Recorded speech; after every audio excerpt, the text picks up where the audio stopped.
আসসালামু আলাইকুম। দেশবাসীকে শুভেচ্ছা জানাচ্ছি। আজকে আমাদের কাছে ঈদের আনন্দের মতো একটা উৎসবমুখর পরিবেশে ভোট গ্রহণ শুরু হয়েছে। এই ধরনের একটা দিনের জন্য বাংলাদেশের সকল নাগরিকরা বসেছিল। আজকে আমি শ্রদ্ধার সাথে স্মরণ করছি জুলাই বিপ্লবের সকল শহীদদের, যাদের আত্মত্যাগের মাধ্যমে আজকে আমরা আজাদি পেয়েছি, চমৎকার একটি গণতান্ত্রিক বাংলাদেশ পেয়েছি। আমি ভোট দেওয়ার জন্য আমার আম্মাকে সাথে নিয়ে এসেছি, সাথে আমার বোনরাও এসেছে, আমার আব্বুও এসেছে, ভাইও এসেছে। পুরো পরিবারের সকল সদস্যদেরকে নিয়ে আজকে ভোট কেন্দ্রে এসেছি। নতুন জামা কাপড় পরে এসেছি। মনে হচ্ছে আজকে আমাদের আনন্দ। গত ১৬ বছরে আমাদের আনন্দ ছিল না। সবসময় এই অঞ্চলে যেভাবে জুলুম নির্যাতন করা হয়েছে, মানুষের যে মুক্তির লড়াই, সেই লড়াইটা ইনশাআল্লাহ আজকে ভোট উৎসবের মাধ্যমে, আমাদের প্রতিনিধি বাছাইয়ের মাধ্যমে ইনশাআল্লাহ আমরা পাবো।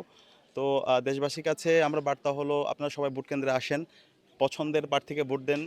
ইনসাফের পক্ষে যারা প্রতিনিধিত্ব করে, যারা সত্যের কথা বলেছে, যারা জুলাইয়ের আকাঙ্ক্ষাকে ধারণ করে, যারা সংস্কারের পক্ষে এবং যারা চাঁদাবাজি, টেন্ডারবাজি, সন্ত্রাস, রাহাজানির বিরুদ্ধে যারা জিরো টলারেন্স নীতি ঘোষণা করেছে এবং যারা ১.৫ বছর জুড়ে বিপ্লব পরবর্তী তাদের কথা এবং কাজের মধ্যে মিল রেখেছে, তাদেরকে আপনারা আপনাদের প্রতিনিধি হিসেবে বাছাই করেন।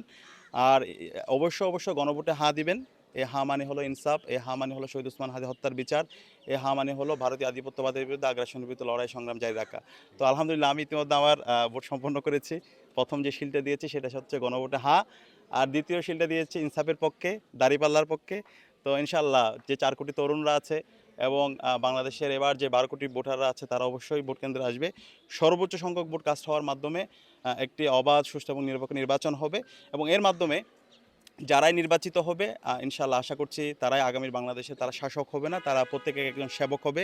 জনগণের যে অধিকার গত ৫৫ বছর জুড়ে এই অঞ্চলের মানুষের যে আকাঙ্ক্ষা, সেই আকাঙ্ক্ষার আলোকে একটা বৈষম্যহীন ইনসাফ ভিত্তিক বাংলাদেশ বিনির্মাণ করবে ইনশাআল্লাহ।